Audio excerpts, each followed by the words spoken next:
Guys এই পর্যন্ত আমরা দেখেছি যখনই কেলি গাড়ির তলে পড়বে তখনই পিজ্জো এসে কেলিকে বাঁচিয়ে ফেলে, কিন্তু সে অনেক খারাপভাবে আহত হয়ে যায়। এরপর কেলি তাকে নিয়ে হসপিটালে নিয়ে যায়, কিন্তু ডাক্তার তাকে বলে যে সে এখন ঠিক আছে, কিন্তু সে ঠিক হয়ে যাওয়ার পর সে হাঁটাচলা করতে পারবে না। আর এটা শুনে কেলি সেখান থেকে কান্না করে চলে যায়। আর কিছুদিন পর যখনই পিজ্জো ঠিক হয়ে যায় তখনই দেখতে পায় যে কেলি রোকে পেপের সাথে ভালোবাসছে।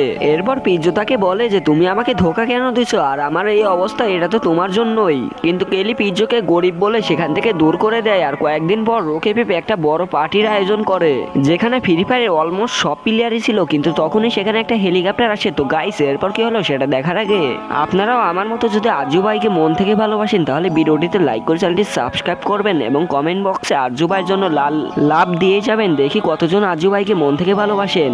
এরপর সেই হেলিকপ্টার থেকে আর কেউ না বরং পিজ্জো বের হয়, আর এটা দেখে কেলি অনেক আফসোস করে আর সেখান থেকে মন খারাপ করে চলে যায়।